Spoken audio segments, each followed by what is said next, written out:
Donc les gens qui arriveront quand ils arriveront, hein. On verra au fur et à mesure. Donc on s'est un peu tous vus ce matin, donc je ne vais pas être très long. Simplement vous dire que là, l'état d'esprit, c'est de faire des échanges entre pairs. Ce qu'on appelle les échanges entre pairs, c'est qu'on s'est mis d'accord avec un certain nombre de références scientifiques sur des thématiques qui nous semblaient importantes à développer pour que notamment les références scientifiques puissent travailler au mieux avec les préparateurs physiques et avec les entraîneurs. Donc l'idée c'est d'avoir un temps de réflexion, on va dire, entre référents scientifiques et derrière un travail plus spécifique des référents avec leur structure. Et donc pour ça on l'a conçu avec un temps où on fait le point sur ce qu'on sait scientifiquement. Et donc c'est ce qui est proposé à Laurent aujourd'hui, c'est-à-dire de nous dire voilà où on en est aujourd'hui sur l'affûtage, qu'est-ce que l'on sait, mais c'est aussi de nous dire quelles sont les conneries à ne pas faire. Donc de nous faire sortir aussi de nos habitudes et nos représentations culturelles. Donc c'est pas un discours vraiment à proprement parler scientifique avec des preuves scientifiques, c'est plus un état des lieux. Et derrière il y aura Olivier Morelli qui fera lui un point de vue plus d'entraîneur, comment lui il conçoit notamment l'affûtage. Et puis derrière on vous proposera des formes de travail où on sera en petit groupe mais où c'est vous qui allez produire quoi, en fait. Voilà, donc l'état d'esprit c'est vraiment ça, hein. C'est faire un point pour après pouvoir travailler. Et donc Laurent, je vous prie d'excuser aussi Laurent qui est un peu contraint par le temps, donc qui est 2h15, c'est sûr il aura fini, on s'est mis d'accord comme ça. Je te laisse la parole Laurent, et merci. Bien, bonjour à toutes et à tous. Alors je ne vous vois pas, ce qui fait que c'est pas évident comme interaction. Un grand merci déjà à Jean-François pour cette invitation. Et puis toutes mes excuses de ne pas être parmi vous. Il y a des périodes où il est un peu plus difficile de bouger, puis là en ce moment ça en fait partie. Donc je vais partager mon écran. Alors tout à l'heure ça fonctionnait très bien, ce qui fait que on va espérer que ça fonctionne de la même façon. Est-ce que simplement quelqu'un sur place peut me confirmer que vous voyez bien les diapositives en grand? Oui. Oui, c'est bon. Parfait, merci. Donc voilà, l'objectif, comme l'a dit Jean-François, c'est de vous faire un état des lieux sur les connaissances actuelles, sur l'affûtage, et puis peut-être aussi de faire un partage d'expériences que l'on a avec des athlètes de haut niveau, dans les sports individuels, dans les sports collectifs, pour voir que quelque chose une stratégie qui sur le papier est très simple, et bien dans sa mise en œuvre sur le terrain, c'est bien sûr, comme souvent, beaucoup plus complexe. Alors peut-être pour débuter, ce que je vous propose, étant donné que je ne vous vois pas, si j'étais dans la salle, évidemment, si je vois une main se lever, j'aurais arrêté de parler. Là, comme je ne vous vois pas, je vous propose plutôt de dérouler la présentation et puis peut-être que vous notiez vos questions et puis on posera toutes les questions à la fin. Ce sera peut-être plus simple comme interaction vu le contexte. Alors, qu'est-ce qui fait que ces athlètes que vous avez à l'écran ont été capables d'atteindre leur pic de forme le jour J ou à la période qui comptait le plus? Mais pour atteindre ce niveau de performance, bien sûr, et ça vous le savez tous, il faut une charge d'entraînement qui va être élevée. Et chaque charge d'entraînement va avoir deux conséquences. Elle va d'abord augmenter le niveau de fatigue qui, de façon générale, a un effet négatif sur la performance, mais qui constitue vraiment l'élément déclencheur de l'ensemble des adaptations qui vont vous permettre d'améliorer votre niveau de condition physique, qui lui a un effet positif sur la performance. Donc à un instant T, eh bien, la performance, surtout dans les épreuves à dominante énergétique, du moins c'est surtout là que c'est étudié, mais aussi dans les sports co ou des sports de raquettes, la performance à un instant T, eh bien, elle est proportionnelle à la différence qu'il y a entre les deux. Donc les périodes où on a des charges d'entraînement élevées, on a une condition physique importante, une fatigue importante, la différence entre les deux est faible, c'est pas là qu'on est le plus performant. Tout l'enjeu pour les entraîneurs, les athlètes, quand on a besoin d'atteindre un pic de forme, ça va être justement d'identifier toutes les stratégies qui vont permettre de diminuer au maximum le niveau de fatigue sans modifier le niveau de condition physique. Et c'est dans ce contexte où la différence entre ces deux grandes dimensions sera la plus importante qu'en théorie, parce que bien sûr il n'y a pas que cela, qu'en théorie on pourra disposer de toutes ces ressources et atteindre un pic de performance. Alors on parle souvent d'affûtage pour qualifier ces 2 à 3 semaines qui précèdent les grands événements. L'affûtage, vous voyez, par définition, c'est une diminution de la charge d'entraînement au cours d'une période de durée variable. On va voir que ça peut aller en gros de 1 à 5 semaines, afin de diminuer la fatigue physiologique et psychologique. Trop souvent, on a tendance à focaliser sur la physio, en fait, ou à lui donner un poids beaucoup plus important qu'elle n'a en réalité. Certes, c'est important, mais la dimension psychologique l'est tout autant. Donc diminuer la fatigue physiologique et psychologique induite par les cycles d'entraînement précédents, tout cela pour optimiser la performance. Alors, quels sont les paramètres que l'on peut manipuler pour justement diminuer cette charge d'entraînement à l'approche des grands événements? Eh bien, il y a les paramètres classiques de la charge d'entraînement, l'intensité et le volume. Et si on veut diminuer le volume, on a 2 grandes stratégies. On peut garder le même nombre de séances, mais diminuer la durée de chaque séance, ou au contraire, garder la durée de chaque séance, mais pour le coup, diminuer le nombre de séances dans la semaine. Donc, intensité, volume. Ensuite, on peut jouer sur la forme de l'affûtage, c'est-à-dire qu'on peut diminuer cette charge d'entraînement de façon exponentielle, progressive, donc assez peu au début et beaucoup plus à la toute fin. Ou alors, on peut choisir une stratégie différente qui est ce qu'on appelle le step taper. Donc, on diminue tout de suite. Imaginons qu'on ait décidé de faire une diminution de 50% du volume. Eh bien, dès le premier jour, on divise tout par 2, jusqu'au dernier jour de la période d'affûtage. Et puis enfin, le dernier paramètre à définir, c'est la durée de l'affûtage. Donc, comme je vous le disais juste avant, ça peut aller dans la littérature, du moins, de 1 à 5 semaines. Et on voit quand même, quand on regarde les articles, que c'est essentiellement des choix qui relèvent de la culture de chaque sport. Il y a des sports où 1 semaine, c'est beaucoup plus courant. D'autres sports, en aviron par exemple, où il va y avoir des périodes d'affûtage plus longues. Mais on y reviendra. Donc, voilà les paramètres que vous pouvez manipuler au cours de la période d'affûtage, donc les 2, 3, voire 5 semaines qui précèdent les grands événements. Beaucoup d'articles, de publications ont été réalisés depuis une vingtaine d'années, même un peu plus, 25 ans, et un grand nombre portent sur des athlètes de haut niveau. Ce qui est très intéressant, parce que des fois, la littérature scientifique, eh bien, elle étudie de bons sportifs, mais pas forcément des sportifs de haut niveau. Pour l'affûtage, c'est différent. Beaucoup de travaux chez des athlètes de haut, voire de très haut niveau. Donc ça, c'est intéressant.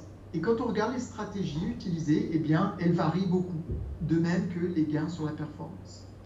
Donc, ce que l'on a fait avec des collègues espagnols et canadiens, c'est une méta-analyse pour regrouper l'ensemble de ces études qui concernaient spécifiquement les athlètes de haut niveau, pour voir si une stratégie ressortait parmi les autres. Je vous donne directement la conclusion, je ne vais pas rentrer dans les détails, mais éventuellement je pourrais bien sûr vous donner des précisions. Mais ce qui ressort, au final, c'est que la stratégie qui, en moyenne, j'insiste, en moyenne, donne les meilleurs résultats, c'est une diminution progressive, plutôt qu'abrupte, donc progressive du volume d'entraînement, spécifiquement de 40 à 60%. Donc en gros, il faut diminuer le volume d'entraînement par 2. Pendant une période de 2 semaines, et pour diminuer ce volume, on va garder le nombre d'entraînements. Par contre, donc on va diminuer le volume de chaque entraînement par 2. Quant à l'intensité, eh bien, elle doit être maintenue. Maintenue, ça veut bien dire maintenue. C'est-à-dire que une des erreurs les plus fréquentes, ça va être d'augmenter l'intensité par peur du désentraînement, là où on va obtenir l'effet inverse. On va rajouter de la fatigue. Donc c'est exactement la même intensité, ni plus, ni moins. Cette stratégie, en moyenne, elle donne des gains de performance de l'ordre de 2%, si on arrondit. 2%, ça paraît peu, Mais je rappelle que c'est calculé sur des études, à partir d'études qui ont été réalisées avec des athlètes de haut niveau. Donc 2%, c'est un gain qui est très important. J'étais coureur de 1500 mètres, et le coureur vraiment que j'adorais, c'était Hicham El Guerrouj. Donc j'ai illustré l'importance de ces 2% avec l'exemple d'Hicham El Guerrouj. Donc ici, vous avez la finale des Jeux Olympiques d'Athènes. Il gagne en 3,34,18 et vous voyez l'écart avec Bernard Lagat, qui était encore kényan, et Rui Silva, le portugais, est vraiment minime. En pourcentage, vous voyez, c'est 0,05% et 0,23%. Imaginons que ce jour-là, Hicham El Guerrouj ait eu une petite diminution de la performance de 1%, que Rui Silva de 0,1%, que Rui Silva se soit amélioré de 0,2% et Bernard Lagat la même performance, mais vous voyez, le podium aurait été complètement différent. C'est Rui Silva qui aurait gagné devant Bernard Lagat et Hicham El Guerrouj. Or, Hicham El Guerrouj gagne, il sauve sa carrière quelque part, parce qu'il était 4 fois champion du monde, recordman du monde, mais il n'avait jamais gagné les Jeux. Il gagne le titre olympique, il est libéré, il s'aligne sur le 5000 et il gagne le 5000. Donc en quelques jours, il est passé de l'athlète extraordinaire qui aurait pu être un maudit des Jeux olympiques au deuxième athlète seulement dans l'histoire à gagner sur une même olympiade le 1500 et le 5000. Donc à très haut niveau, vous voyez, ces différences minimes ont un impact majeur, surtout si on considère qu'on l'obtient en s'entraînant moins, ce qui est quand même très intéressant. Autre exemple un peu plus récent, d'un athlète qui lui aussi est entré dans l'histoire, et le Kipchoge, entre sa première tentative pour courir le marathon moins de 2 heures et la seconde, vous voyez, 2 heures et 23 secondes et 1 heure 59 et 40 secondes, il y a une différence de 0,6%. Donc, à haut niveau, j'insiste pas, c'est un bénéfice qui est majeur, surtout si on s'entraîne moins. La difficulté qu'il y a eu depuis cette méta-analyse que l'on a publiée, c'est que du coup, le message qui a été retenu, c'est que la stratégie que vous avez à l'écran, c'est celle qu'il fallait appliquer, que c'était la meilleure. Et le problème qu'il y a eu après la méta-analyse, c'est que du coup, toutes les études utilisent à peu près cette modalité d'affûtage, ce qui fait qu'avec le temps, ça renforce les conclusions. Mais vous voyez qu'on tourne en rond, parce qu'en fonctionnant de cette façon, ça ne permet pas de tester des innovations. Et surtout, dans cette méta-analyse, on a insisté sur le fait qu'il y avait une très grande variabilité interindividuelle. Il y en a pour qui cette stratégie fonctionne bien, très bien, d'autres pour lesquelles elle est complètement inefficace et il n'y a pas de gain de performance. Donc, ça n'est en aucun cas la meilleure stratégie d'affûtage. C'est un modèle de départ qui diminue la probabilité de ne pas avoir de bénéfices, mais après, il faut individualiser, absolument. Et c'est là où ça devient complexe. Alors, individualiser par rapport à quoi?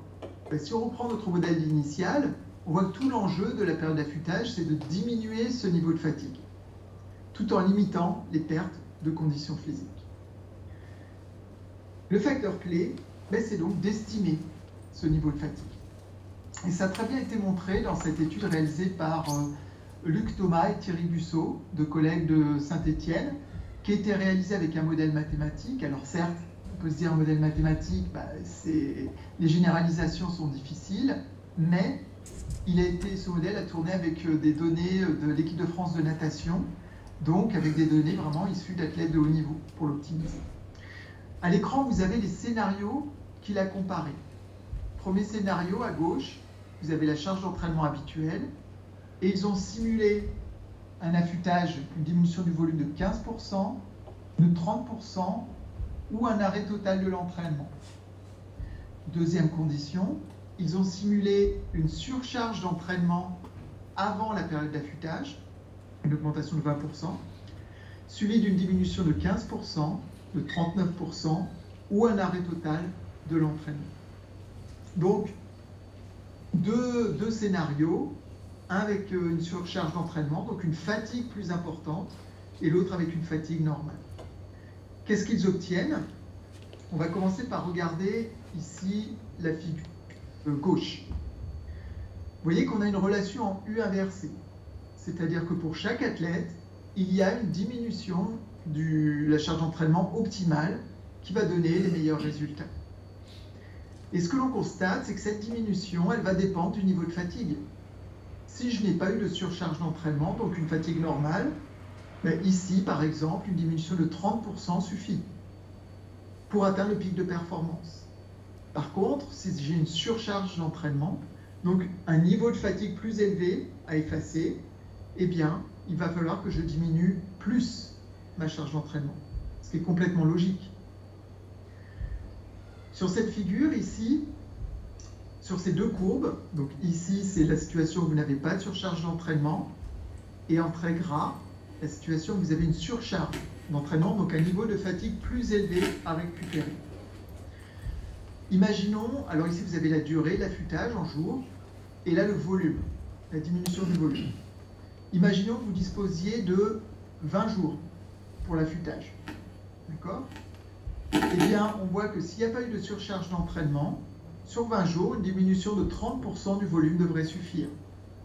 Par contre, si le niveau de fatigue est plus élevé, eh bien sur 20 jours, sur la même durée, comme il y a plus de fatigue, ce n'est pas de 30% qu'il va falloir diminuer, mais c'est plutôt de l'ordre de 60 à 70%.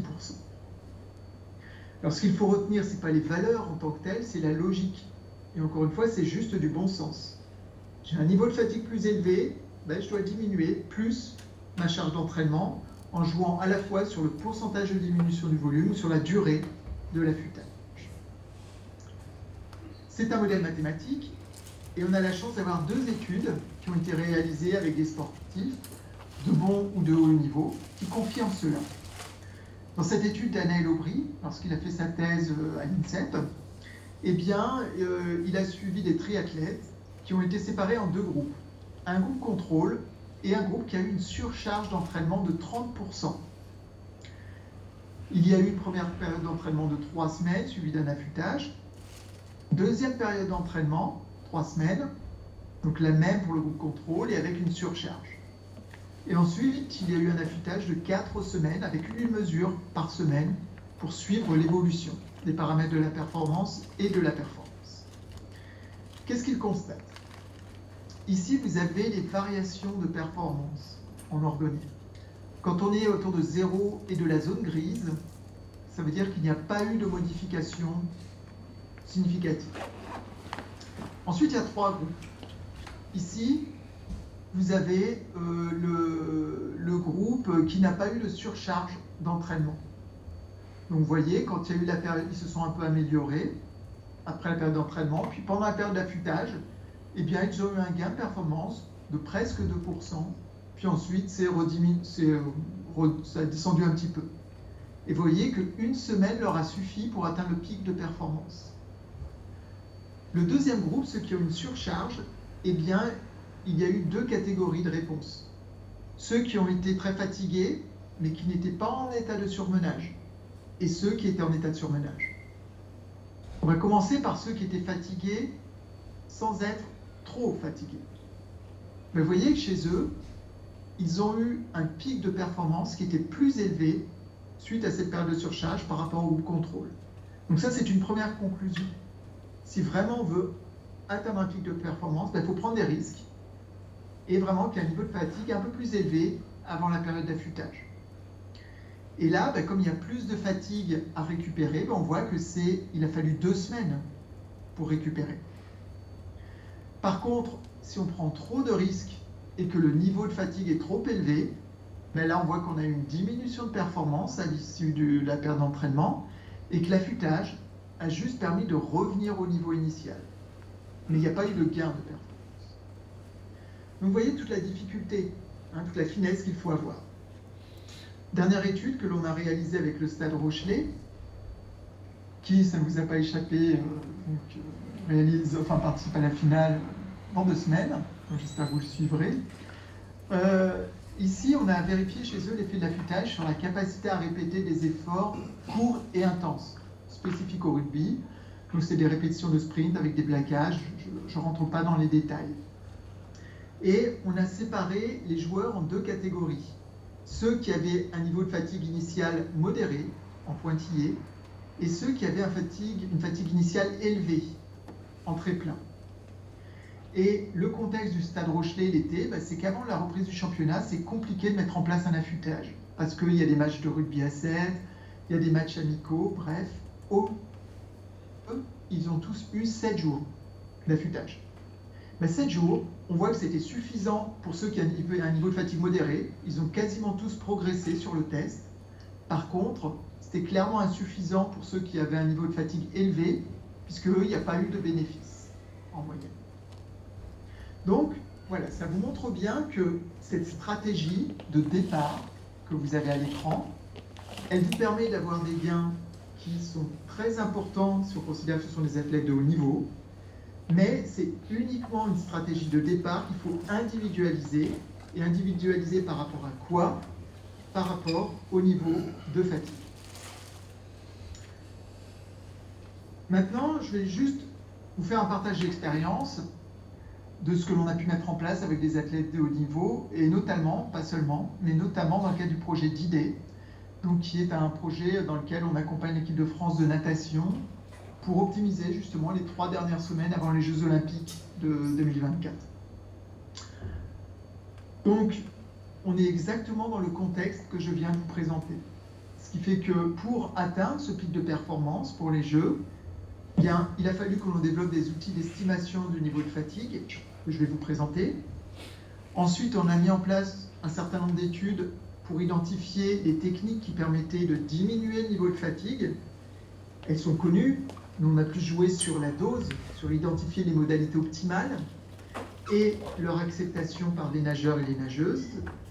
Et puis, à cela, il faut ajouter toute une stratégie autour de l'intégration de ces routines pour les nageurs. Comme vous le savez, hein, ils mettent, l'organisation des 2 à 3 dernières semaines, c'est hyper stressant pour eux. Et les stratégies, ils les ont développées petit à petit, par essai-erreur, sur une période plus ou moins longue. Donc c'est difficile pour eux d'apporter des changements. Et ça a très bien été souligné dans la littérature, hein, où on souligne que les athlètes de haut niveau, c'est comme les patients, hein, ils ont du mal à changer d'habitude.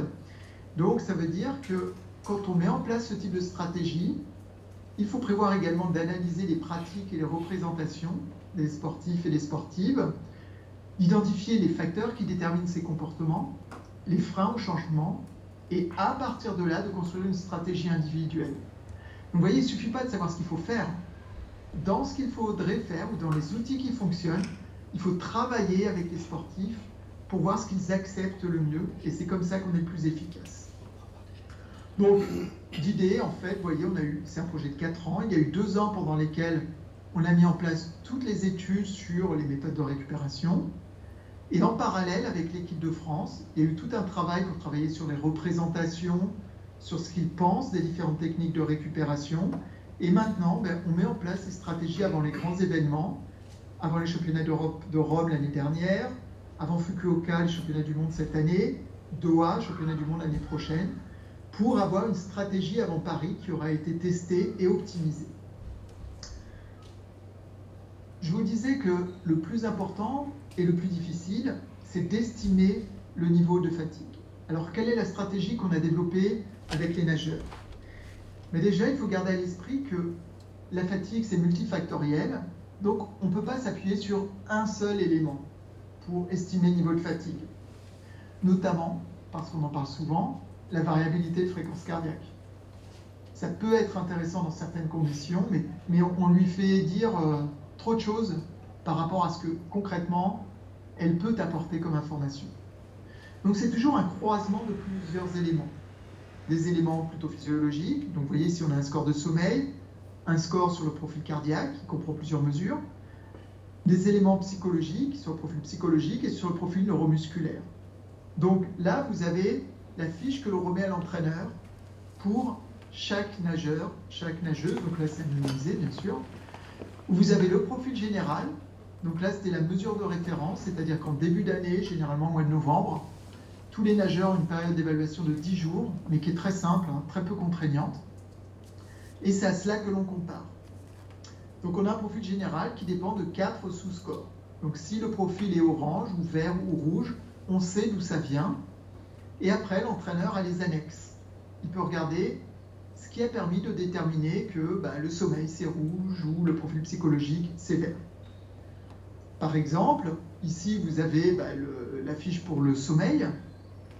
On a différents questionnaires sur le type de dormeur, est-ce qu'on est, de profil circadien, pardon, est-ce qu'on est du matin, du soir, pas.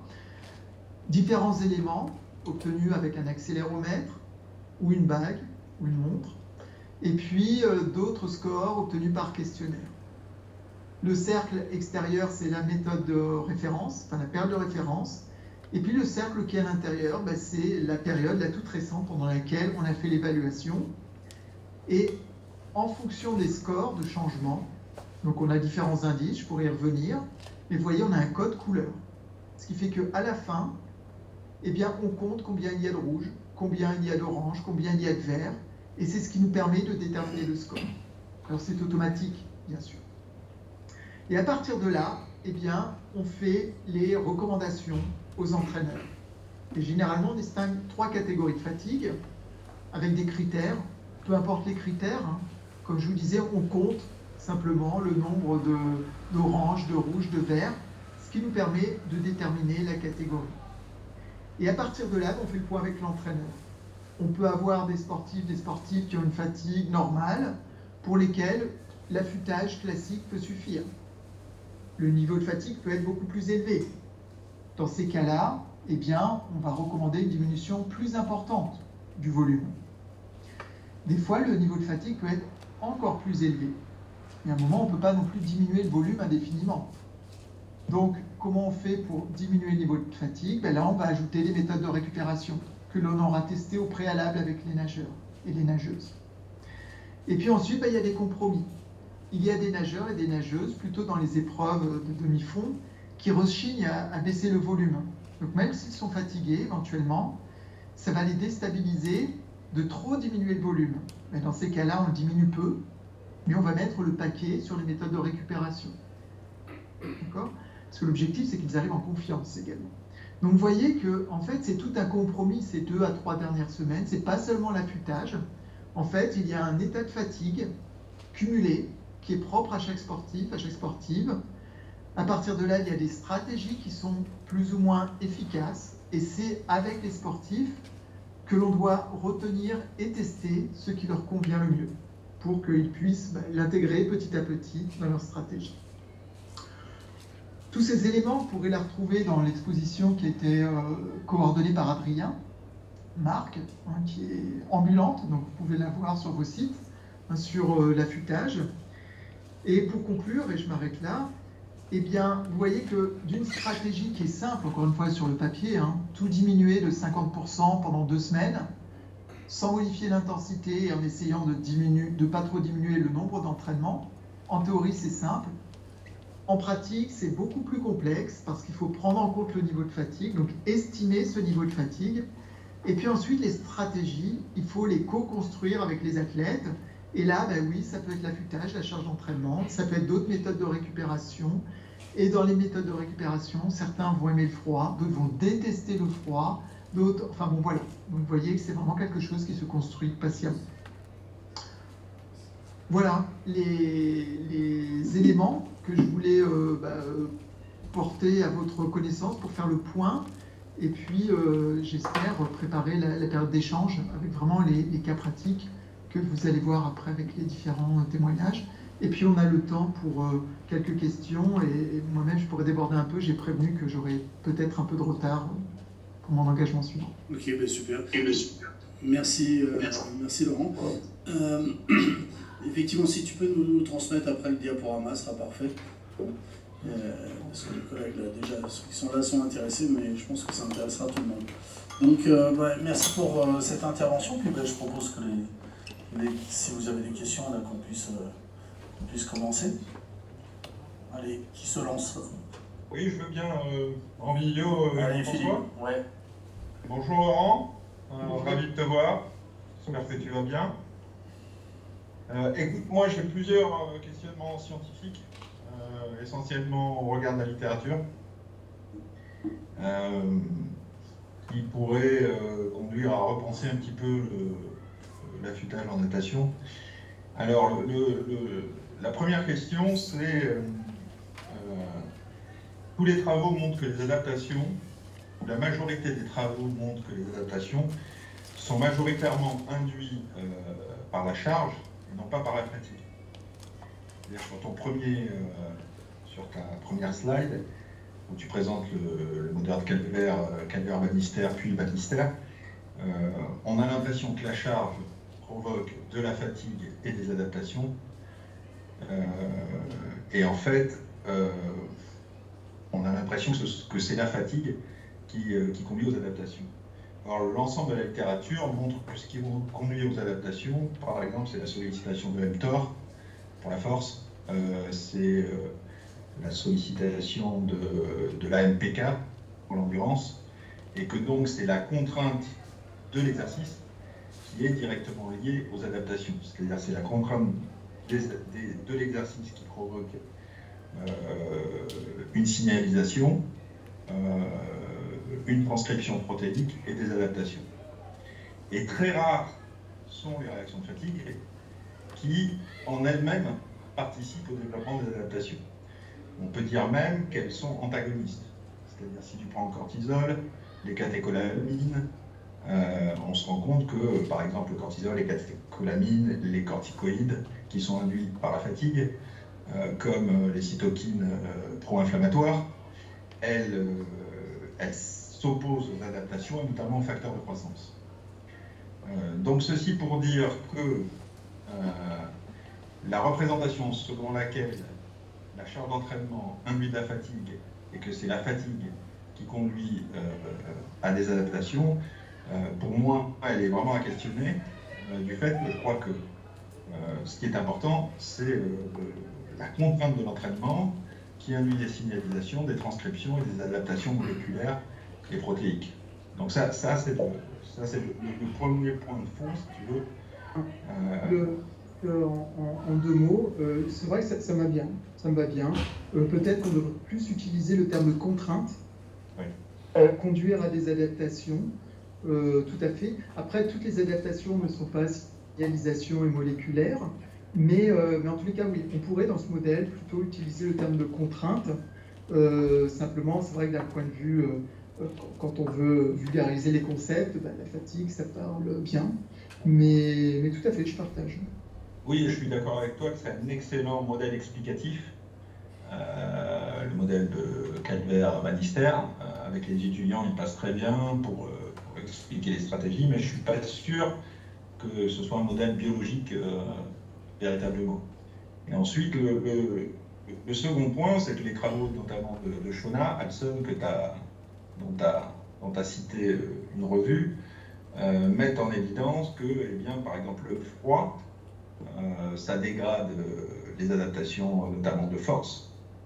Alors, on est tout à fait d'accord qu'on ne va pas avoir de contre-effet sur les stratégies sommeil, ni sur les stratégies psychologiques, mais sur les stratégies cryo ou les stratégies par le chaud, on a des incidences directes, pas que sur le niveau de fatigue, mais également sur le niveau des adaptations.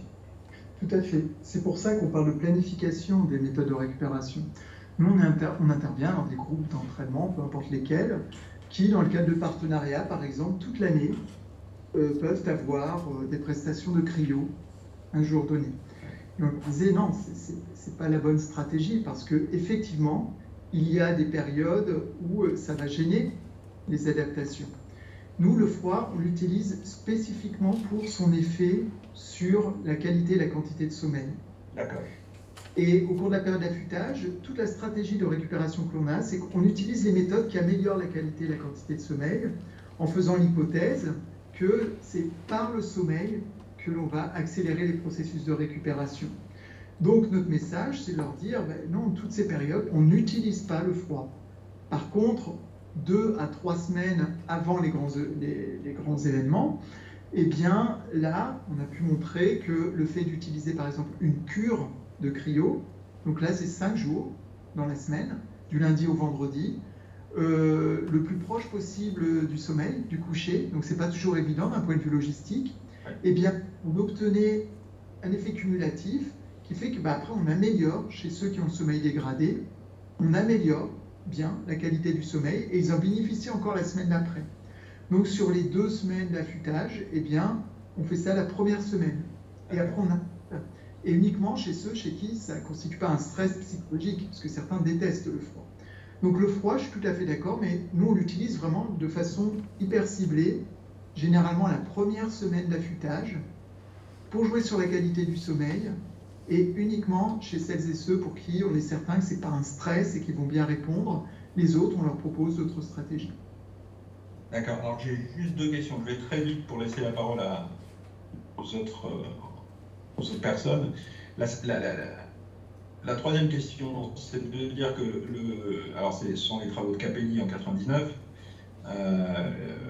Capelli et Toussaint, qui montrent indiscutablement que le facteur principal de la performance en natation, c'est le rendement. C'est-à-dire, contrairement à l'athlétisme que tu as montré et évoqué, on a un rendement en natation qui est de l'ordre de 7 à 12%, et que lorsqu'on améliore le rendement de 1%, les gains de performance sont 10 fois supérieurs à lorsque l'on améliore la qualité physique de 1%. C'est-à-dire pour la même augmentation, on a... Or, quand on maintient l'intensité et on baisse le volume, le rendement est dégradé.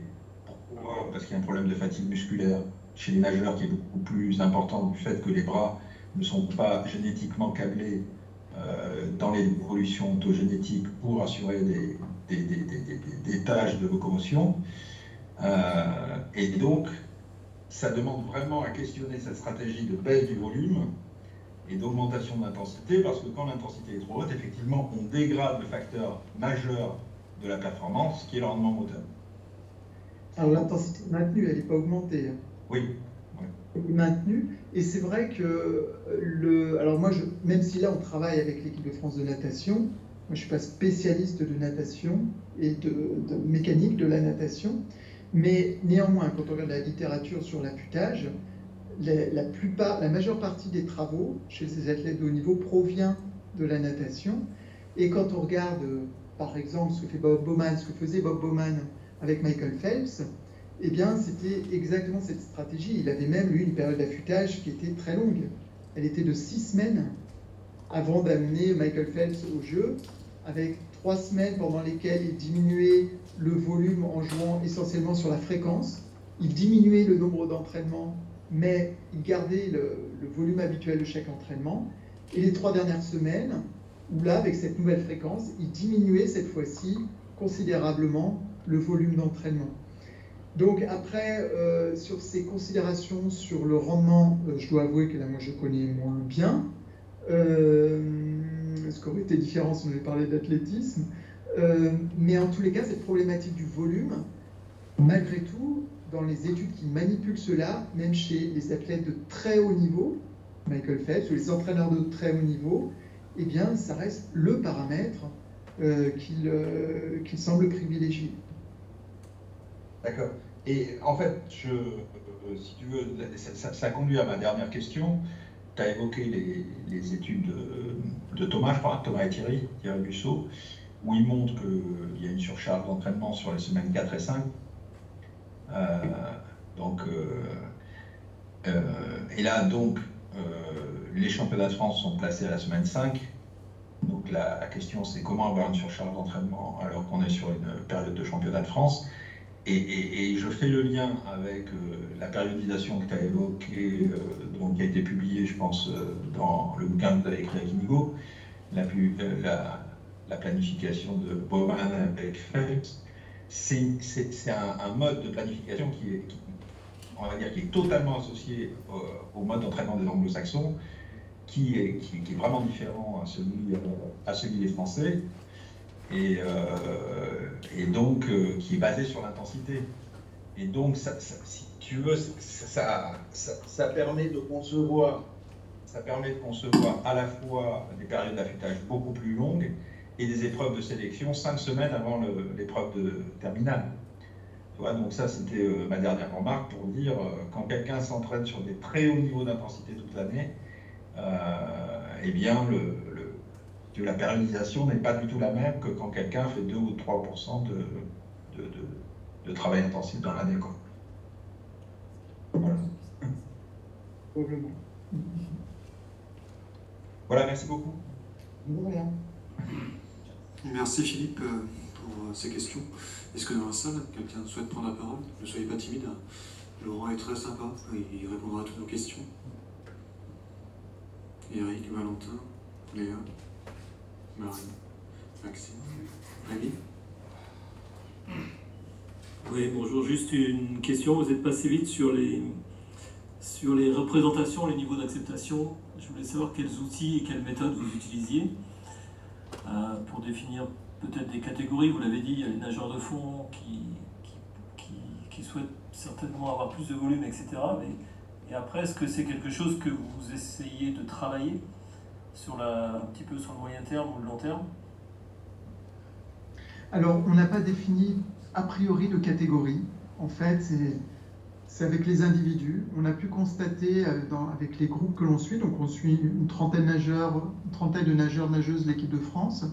Et puis, dans les manips que l'on a faites, on a suivi également un grand nombre de nageurs de bon niveau national, mais qui ne sont pas en équipe de France.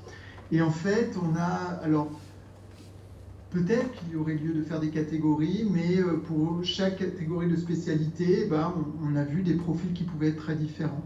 Donc, on n'a pas des catégories prédéfinies avec des stratégies établies, mais on a à chaque fois des individus. Donc, ça prend beaucoup de temps, pour le coup. Ça mobilise beaucoup de ressources, d'apprendre à les connaître, etc. Mais c'est de cette façon que l'on fonctionne. Ensuite, sur l'accompagnement qui est fait, alors je ne sais pas si Mathilde est là ou si vous aurez l'occasion de discuter avec Mathilde Poignard, qui est à l'INSEP, mais elle a été recrutée, elle est en contrat postdoctoral pour DIDE, elle a été recrutée spécifiquement pour cela. Donc, elle accompagne les groupes pour questionner les nageurs, les nageuses sur leur représentation, sur leurs croyances, afin d'identifier les stratégies individuelles. Il y a des sportifs de façon générale, on ne va pas toujours cibler sur les nageurs, parce que c'était la même chose chez les rugbyman, on suit également quelques athlètes de l'équipe de France. Eh bien, il y en a pour lesquels il suffit que l'entraîneur dise et ils vont faire. Donc là, la stratégie, dans ces cas-là, peut être assez simple, à la condition bien sûr que l'entraîneur la partage, mais c'est à l'entraîneur de porter le message. Il y a d'autres profils, eh bien, ce sont des athlètes hyper structurés, hyper organisés, ils ont besoin de tout comprendre, ce qui va contribuer à leur performance. Eh bien, là, ça va être des profils pour lesquels, vraiment, il va falloir prendre le temps de se poser, d'expliquer, de répondre aux questions, etc.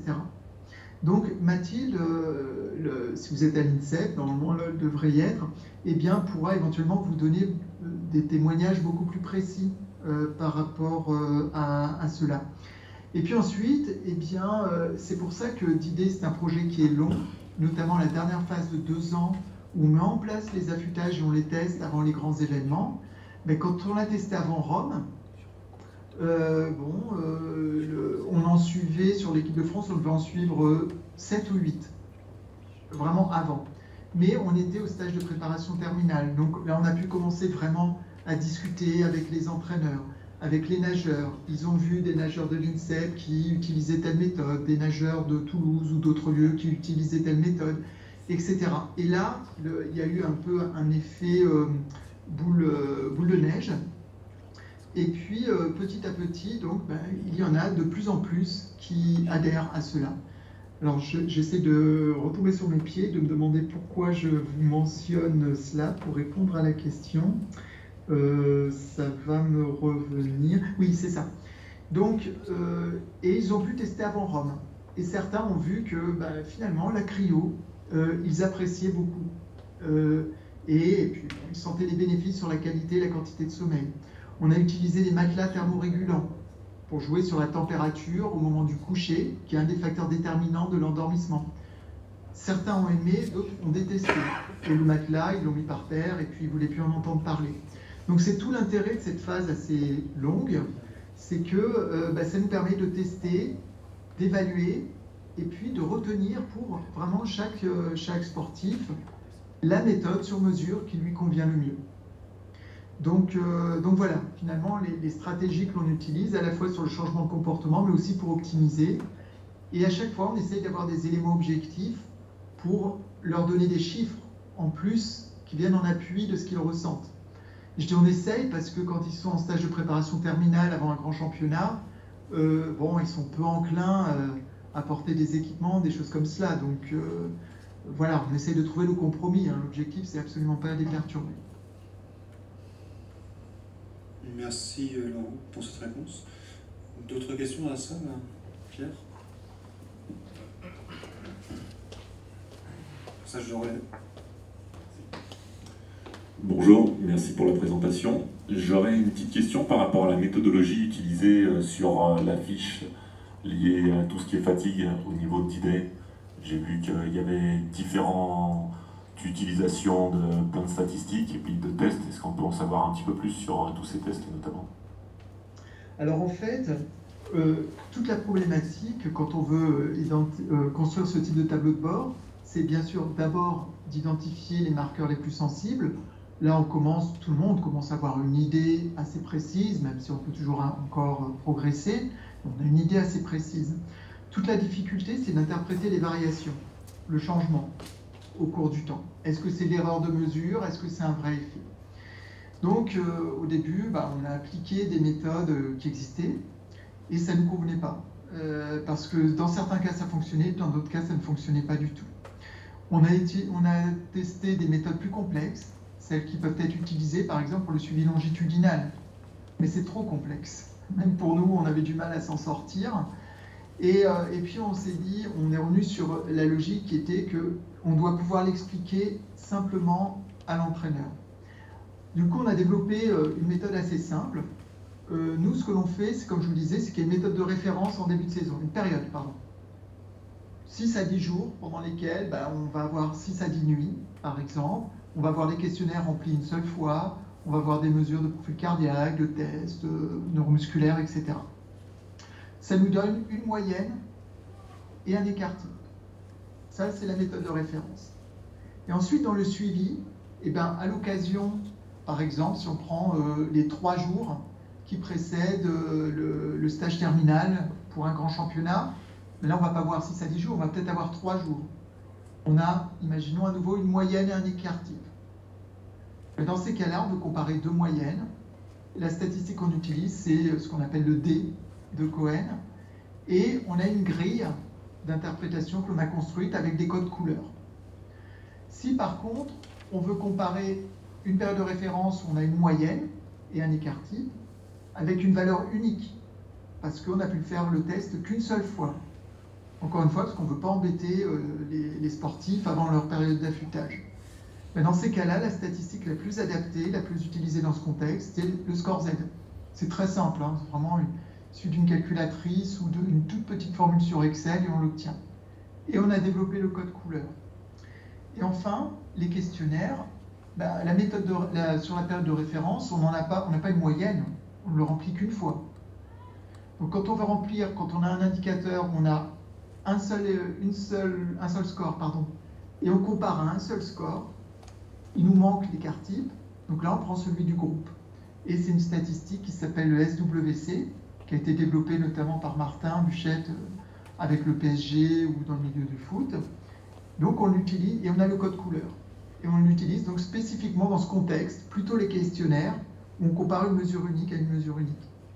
Donc vous voyez, 3 grandes catégories de comparaison. On a développé les codes couleurs, et puis à partir de là, toutes les couleurs différentes que vous voyez sur le tableau de bord, c'est utilisé à partir de cela.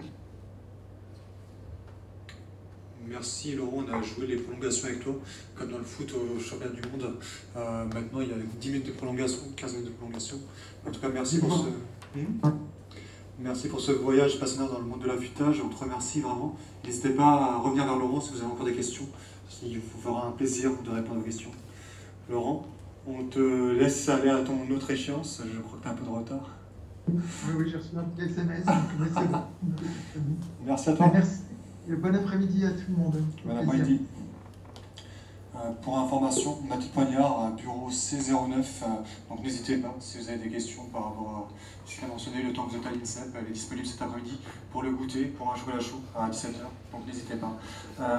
Il y a aussi l'exposition sur l'affûtage actuellement à la bibliothèque, donc si vous avez un peu de temps, un petit quart d'heure, vous pouvez passer à la bibliothèque pour découvrir les panneaux.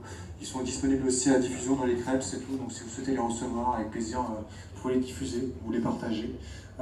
Actuellement, il y a 7 fautes d'orthographe sur les panneaux. Vous pouvez essayer de les retrouver ou les mentionner, mais la version finale arrivera bientôt, dès qu'on trouvera le budget, 5 000 €, mais ça sera bientôt. Jean-François, la suite du programme, c'est Olivier qui va nous faire part de son expérience intense entre le volley, le handball. 10 ans, 15 ans, 20 ans d'expérience, Olivier, maintenant Oui, dans ces eaux-là, vous avez des politiques pas pour le... Oui, est-ce qu'on peut projeter sur l'écran, sur l'ordinateur qui est présent? Ouais, j'ai mis des animations, mais je vais regarder si je peux. Si vous voulez faire 2 minutes de pause pour prendre un verre de jus d'orange, n'hésitez pas, ça peut vous réveiller et vous inspirer la vitamine C. Donc n'hésitez pas, le temps qu'on s'installe avec Olivier.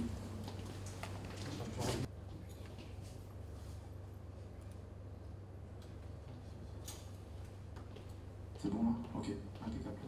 Donc je disais difficile exercice quand même, parce que parler d'affûtage en sport co, et j'ai entendu tout à l'heure beaucoup de revues de littérature ou de méta-analyse sur les sports individuels, c'est beaucoup plus complexe en sport co, et on va essayer de, enfin en tout cas, on va essayer de vous montrer, j'ai fait une partie avec le staff quand même, ce qu'on peut être amené à faire en sport co quand on prépare une grande compète. J'ai pris l'exemple des jeux, et vous montrer un petit peu comment on arrive à s'organiser pour essayer de rentrer dans une compète dans les meilleures conditions, en sachant que c'est multifactoriel, on en a parlé tout à l'heure, et que c'est pas évident de prendre les bonnes décisions. Voilà. Donc j'ai pris cet exemple en équipe de France de hand, mais on avait à peu près appliqué les mêmes choses quand j'étais au volley.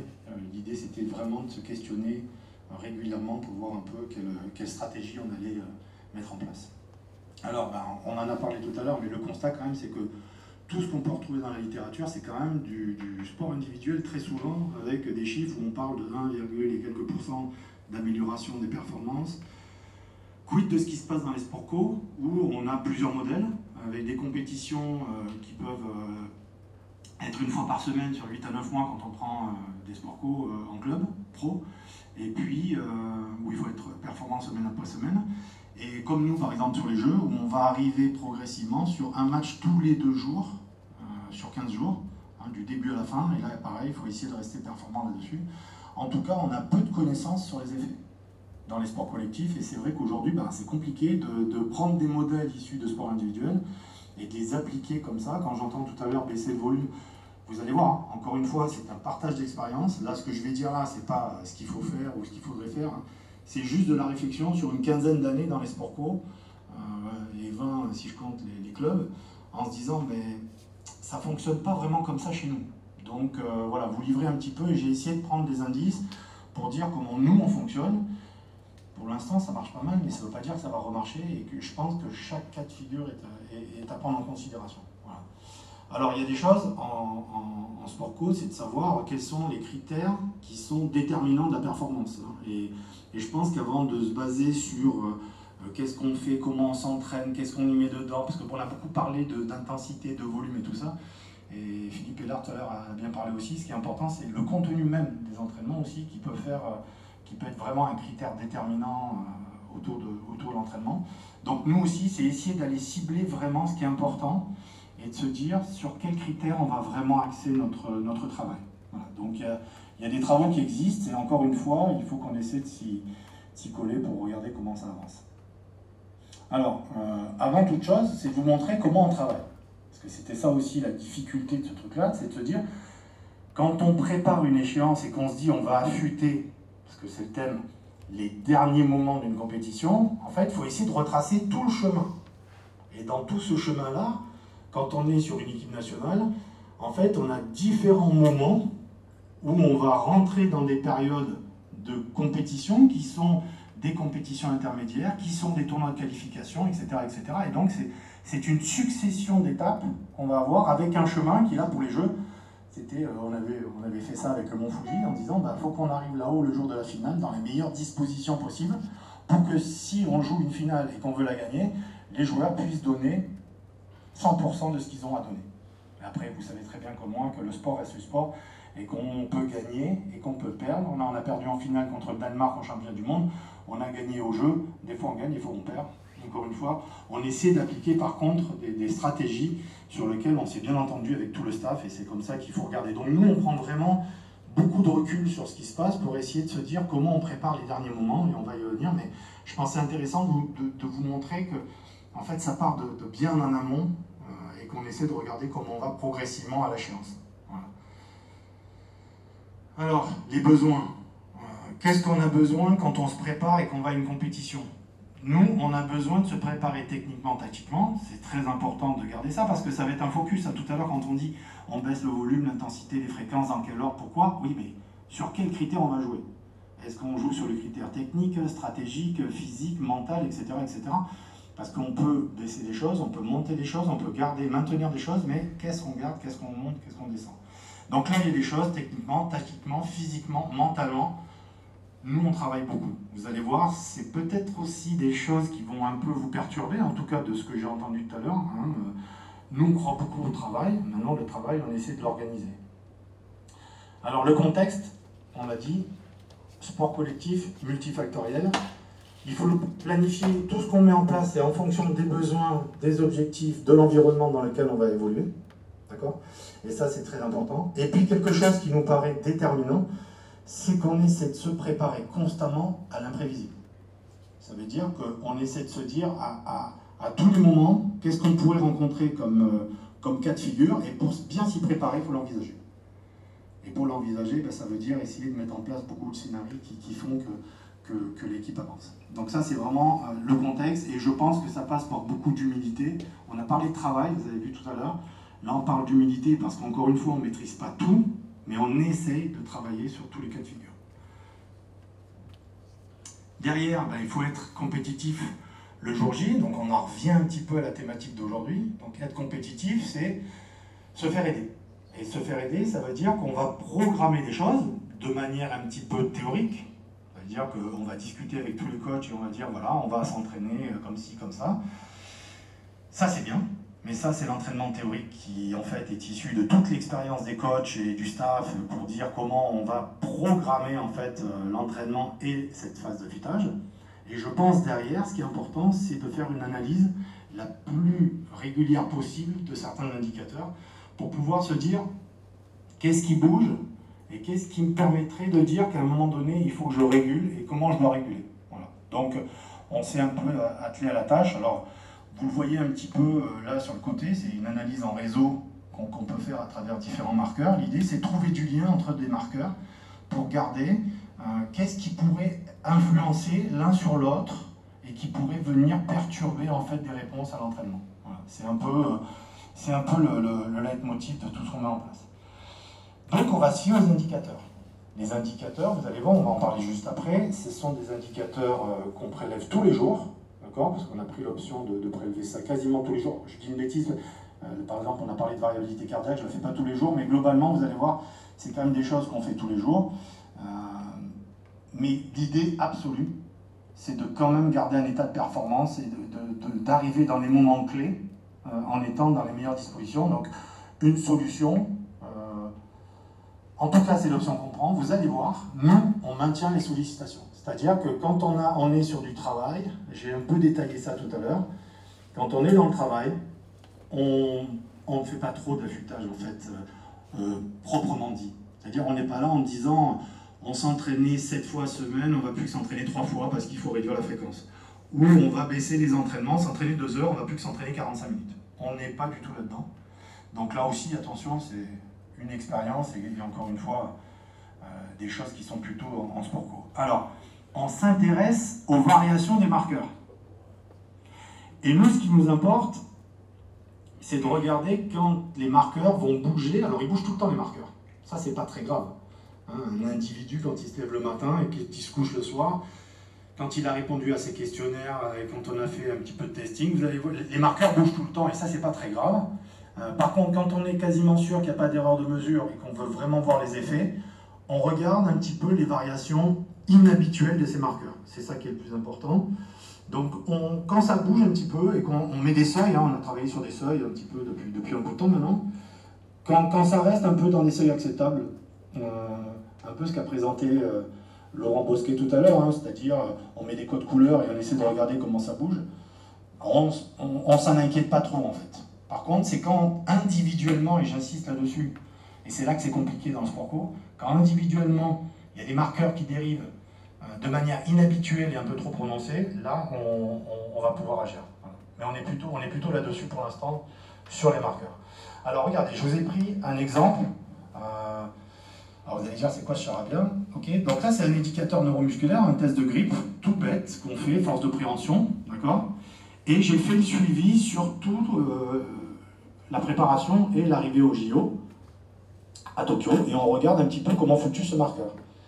Ben, quand on regarde un petit peu ce qui se passe, donc on est au début de la prépa là, et puis vous allez voir les marqueurs, ben, ça monte un petit peu, puis d'un coup ça chute énormément, et ça chute d'environ 18% quand on arrive au village olympique. Et là on se dit, bon, on n'est pas bien. Pour vous donner un exemple, le lendemain de l'arrivée au jeu, on fait un match amical contre le Danemark, on a perdu de 5 ou 6 buts, c'était pas bon du tout, d'accord? Et là on se dit, bon, on n'est pas au mieux, mais on le voit dans les marqueurs. J'avais déjà dit au coach, attention ce soir match, les indicateurs sont plus bas, il y a peu de chances que ça soit du grand niveau, mais en tout cas on va jouer. Ça s'est vérifié, on a perdu, on n'a pas fait un très bon match, etc. etc. Et l'idée c'est de se dire, ben, on arrive au village, on a commencé les matchs à peu près dans cette période, et puis vous voyez, regardez, on remonte doucement, et on arrive à voir 10 records sur 16 la veille de la finale. Ça c'est les marqueurs qu'on a suivis tous les jours, sur tous les joueurs, pour essayer de se dire, ok, on sait que ça va fluctuer, on sait qu'on a une arrivée Japon plus village olympique qui va laisser des traces, on va essayer de digérer un petit peu ça, pour que derrière, on soit performant la finale. Alors j'avais aucune certitude de ça, hein. Je vous en parle avec plaisir maintenant, parce que ça a bien fonctionné, mais à ce moment-là, on ne faisait pas trop les fiers, clairement, on n'était pas dans les meilleures dispositions, on se disait, ok, on sait que ça va générer des choses négatives, mais on ne savait pas à quel moment ça allait remonter, dans quelle pente.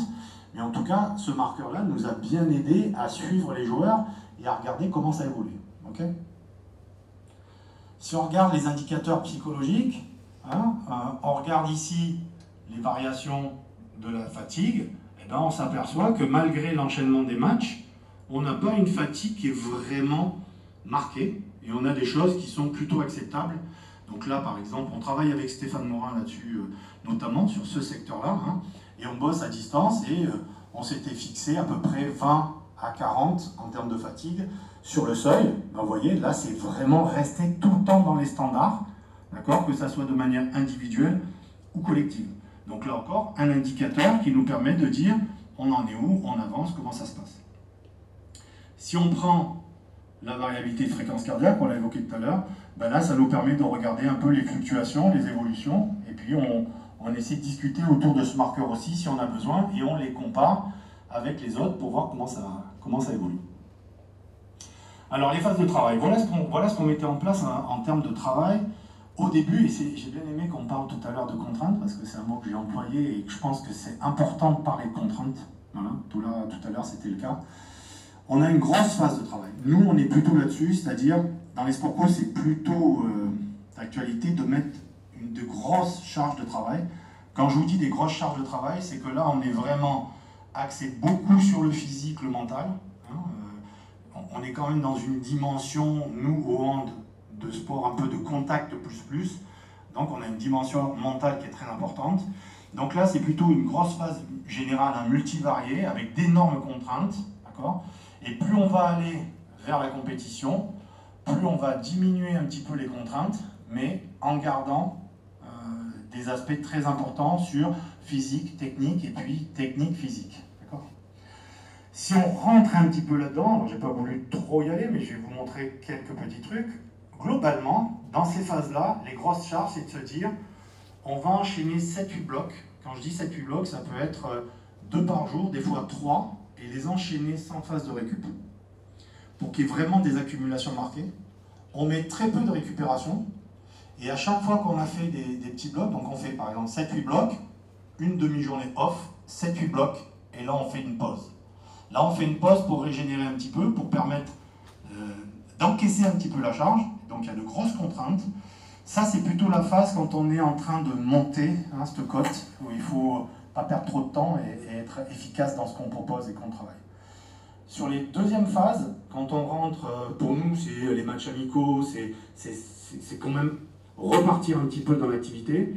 Là, on va faire des blocs un peu plus légers, on va en enchaîner 3, il y aura des matchs en fin, et puis à la fin, et c'est là où on va y revenir un petit peu, c'est que dans cette période de compétition, en fait, juste un peu avant et la période de compétition, en fait, on a moins de contraintes, mais on n'affûte pas vraiment.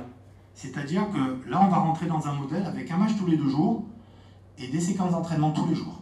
Tous les jours, sans baisser forcément le volume d'entraînement. Et je suis persuadé de ça aujourd'hui en sport collectif. C'est-à-dire qu'aujourd'hui, si on baisse...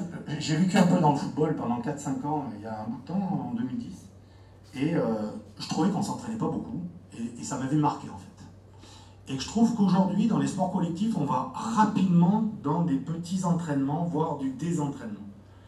Et ce qui m'a guidé, quand je suis rentré au volley avec Laurent Tilly, qui était l'anecdote où on me dit « Moi, j'aimerais bien travailler avec un mec qui n'est pas du volley, comme ça, il va venir faire travailler les gars », c'est qu'on est persuadé que dans le travail, on entretient en fait les niveaux des joueurs, que la fatigue ne dérive pas trop, et qu'on garde des niveaux de performance.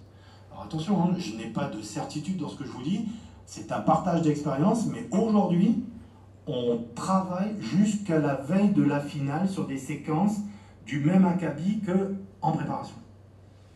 Les joueurs, aujourd'hui, quand on regarde ce qu'ils déclarent, quand on regarde les indicateurs, il n'y a pas de dérive marquée qui nous alerterait gravement. Alors que les entraîneurs sont fantastiques et qu'ils programment très bien. En tout cas, aujourd'hui, je suis persuadé que autant un triathlète, un cycliste, à haut volume d'entraînement, où il peut s'entraîner 30 heures semaine, là, il y a besoin peut-être de faire des choses en termes d'affûtage, et là, je reconnais que c'est important. Autant en sport collectif, quand on s'entraîne 2 heures par jour, 3 heures par jour ou 4 heures par jour, c'est pas pour moi des hauts volumes d'entraînement, et puis là, il faudrait rentrer peut-être plus précisément sur les postes de jeu qui, en fait, est-ce que ça mérite vraiment de parler d'affûtage quand on est en sport collectif? Et c'est la question qu'on s'est posée depuis quelques années. Et je ne suis pas sûr qu'il faille parler d'affûtage en sport court. Encore une fois, je vous livre une expérience de 15 ans et je suis persuadé aujourd'hui quand même qu'il faut garder les joueurs sous pression, qu'il faut continuer à les entraîner, tant que nos marqueurs, et encore une fois on se fie à eux, ne dérivent pas là-dedans. Alors c'est sûr que si on ne fait que du questionnaire et que vous tombez sur des sportifs qui n'ont pas envie de trop s'entraîner, qui ont peur de s'entraîner, tout ça, ils vont vous remplir des questionnaires en montant tous les niveaux des questionnaires et donc finalement essayer de se protéger. Mais globalement, je trouve qu'en sport co, il faut faire attention quand on parle d'affûtage et que vraiment aujourd'hui on essaie quand même de garder beaucoup d'entraînement. On n'a jamais fait sauter un entraînement dans aucune compétition, que ce soit championnat d'Europe, championnat du monde et jeux. On a toujours maintenu nos séquences d'entraînement qui peuvent aller jusqu'à 2 heures d'entraînement entre 2 matchs. Ou là, pour avoir vécu d'autres sports, on pourrait être là en se disant bon, on va faire de la récup demain puisqu'on rejoue 2 jours après. Et nous, on n'a jamais utilisé cette stratégie-là. Donc encore une fois, ravi de débattre après avec vous là-dessus. Hein, mais aujourd'hui, c'est vraiment la stratégie que nous, on a mis en place. Donc en conclusion, par rapport à ça, c'est difficile de donner des réponses parce que c'est pas reproductible. Quand je vois ce que j'ai pu faire avec le volley ou même avec les handballeurs sur des compétitions différentes, c'est complexe de pouvoir dire je reproduis le même modèle. En tout cas, voilà, ça dépend vraiment du contexte. Qu'on croit beaucoup, là je vais parler au sein du staff parce que l'entraîneur national serait là, vous direz la même chose. Le maintien de l'intensité de travail, c'est vraiment la solution. Et quand je dis l'intensité, c'est intensité et volume au regard de ce qu'on fait habituellement. C'est-à-dire, je suis persuadé qu'aujourd'hui, quand on arrive sur une finale, on n'a pas les mecs qui sont fatigués. Par contre, quand on gagne ou qu'on perd parce que stratégiquement on a bien travaillé ou pas, ou parce que intrinsèquement l'équipe adverse est meilleure que nous, ça c'est un autre débat. Par contre, on maintient une qualité de travail sur l'intensité et le volume, et puis on navigue en fonction des besoins et des réponses, mais sans aucune garantie. Vraiment, c'est quelque chose qu'on a bien intégré nous dans le staff, on essaie vraiment de travailler autour de ça. Et puis pour finir, vous dire que le sport collectif, c'est quelque chose à part. Et c'est vrai que dans la littérature, on ne retrouve pas beaucoup de choses autour de l'affûtage et sport co.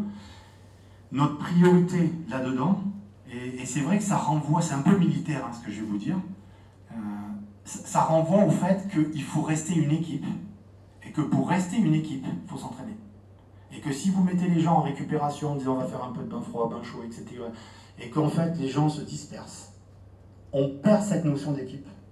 Et pour nous, c'est le plus important de garder vraiment cette notion d'équipe. Et pour ça, l'entraînement, ça fait aussi partie des choses. Voilà.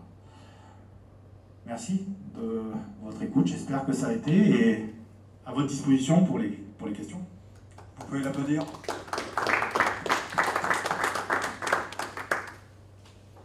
Une première question pour Olivier. Ne soyez pas timide, il ne va pas vous manger.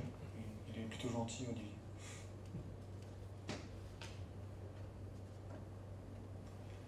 Petite question, par rapport à l'entraînement, on a bien compris que vous étiez sur toujours le même niveau, mais au niveau de la récup, est-ce que vous changez un petit peu votre façon de récupérer lorsque vous êtes en compétition? Alors quand tu dis changer de récup, c'est quoi? C'est les moyens? C'est les moyens que vous avez à disposition qui ne sont pas les mêmes que dans votre magnifique maison du handball à Créteil et compagnie.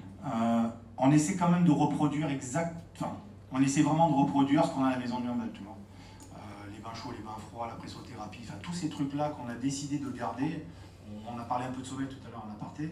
On a beaucoup travaillé sur le sommeil là, juste avant les championnats du monde, avec un professeur, etc. Bon, il y a beaucoup de choses autour du sommeil. Là aussi, on s'est questionné qu'est-ce qui est intéressant, pas intéressant pour avoir une bonne qualité de sommeil. On s'est intéressé à l'alimentation aussi, qui nous permet de vraiment dire si on a besoin de récupérer, on sait très bien qu'aujourd'hui, sommeil et alimentation, c'est peut-être les deux choses les plus importantes avant de partir sur des outils et des techniques qui, certes, parfois ont montré des choses et sur lesquelles nous on travaille. Voilà. Juste une aparté, on l'a dit tout à l'heure, j'étais bien content de l'entendre, mais par exemple, le froid, on l'utilise pas tout le temps. On l'utilise, mais on l'utilise pas tout le temps parce que ça freine les adaptations physiologiques, notamment sur le développement de la force, et on en a parlé tout à l'heure. Mais là aussi, sur des choses très simples, mais par exemple, le froid, là, j'étais pas forcément d'accord tout à l'heure, mais encore une fois, c'est pour partager, échanger, mais quand on fait du froid très rapidement, très proche de l'endormissement, hein, c'est ce que j'ai un peu entendu tout à l'heure, là, le corps, en fait, il crée des adaptations pour réchauffer son corps tout de suite, en fait. Et quand vous réchauffez votre corps proche de l'endormissement, c'est pas top, il faut que la température descende.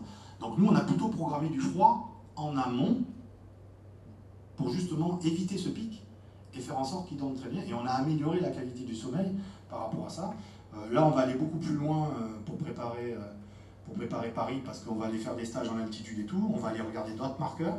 Mais globalement, aujourd'hui, on s'intéresse à des techniques qu'on va placer à des moments. Et encore une fois, il y a un ou deux joueurs des fois qui ne le sentent pas. On a des mauvaises réponses, donc on ne l'impose pas. Mais ce qu'il faut absolument, c'est que les marqueurs repartent. Voilà. Mais on essaie de garder, on a travaillé sur la luminothérapie, enfin il y a plein de choses sur lesquelles on s'est penché pour les compétitions. Ça a été un grand chantier là, depuis à peu près un an et demi maintenant avec le nouveau médecin qui est arrivé. Et on a lancé plein de chantiers, le sommeil, l'alimentation, tout ce qui est luminothérapie, tout ça. Et finalement, ça nous a fait du bien. Je pense que ça nous a fait nous questionner aussi sur les moyens de récup. Et maintenant, on arrive vraiment à sortir de notre chez nous maison du handball où on a beaucoup de choses et arriver à reproduire, allez, je dirais 90% de ce qu'on peut y retrouver. Là, on va regarder, on a mis des surmatelas, on a mis des choses, enfin, les oreillers, tout un tas de choses. Donc maintenant, on peut déplacer quand on arrive quelque part et qu'on est sur les compètes. Voilà. Je ne sais pas si j'ai répondu bien. Jean-François, est-ce qu'il y a des questions en ligne? Non? Très bien. Est-ce que dans la salle, il y a encore des questions pour Olivier par rapport à ce partage d'expérience? Oui, Valentin. Avec la baisse des... Oui. Olivier, avec la baisse des 18% à l'arrivée au village olympique, est-ce que vous savez l'expliquer? Est-ce que c'est parce qu'il y a eu un voyage et du coup le neuro qui diminue? Ah oui, clairement pour moi c'est grosse charge d'entraînement pour y aller parce qu'on a repoussé un petit peu vraiment le travail avant justement de partir avec le décalage horaire et que je pense que l'accumulation de charge plus ce décalage, ça nous a mis bien dedans. Je pense qu'il y a une chose aussi qui a dû un peu marquer, même si j'en parle pas là, c'est qu'on était en période Covid et qu'ils étaient enfermés dans leur chambre. Ça, c'est des choses qui, psychologiquement, on a vu aussi des variations. Enfin, on a vécu un truc un peu particulier. Les jeux, on était enfermés en préparation avec interdiction de mettre le pied dehors. On avait des gardes devant l'hôtel au Japon qui nous empêchaient de sortir si on n'était pas dans un bus affecté avec les gens qui nous accompagnaient dans le bus. Au jeu, on avait des scellés quand même sur les bus, pour ceux qui étaient. Donc en fait, on a vécu des choses un peu compliquées, tu vois. Et globalement, je pense que ça aussi, ça marque. Mais je pense que la charge de travail plus le décalage, ça a fait plonger tous les marqueurs. Ça a fait plonger aussi les marqueurs. Là, je vous ai juste montré les marqueurs de fatigue issus des matchs pour regarder un peu comment ça fluctue. Mais quand on regarde au quotidien l'évolution de ces marqueurs, on a vu la même chose se prononcer en termes de rendu des questionnaires. C'était la même chose.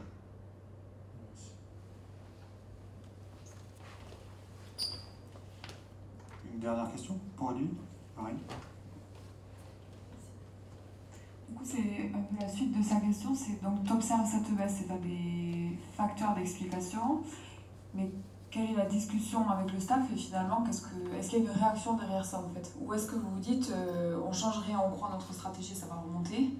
Ou est-ce que tu mets en place des adaptations? Et dans ce cas-là, comment tu priorises les adaptations? On a travaillé sur les contenus d'entraînement, c'est-à-dire qu'on a gardé tous nos créneaux d'entraînement. Quand on est arrivé au village, c'était un peu complexe parce qu'on avait des joueurs dans le village, des joueurs hors village. Parce que là, si on a des blessés, on ne peut pas les faire venir de Paris comme ça. C'était compliqué avec le décalage horaire, la distance et le Covid. Et donc là, on a géré vraiment sur le contenu des séances. C'est-à-dire, qu'est-ce qu'on met dans les séances. On a gardé tous les créneaux. Donc ça veut dire en termes de fréquence, il n'y a eu aucune modification de la fréquence des entraînements.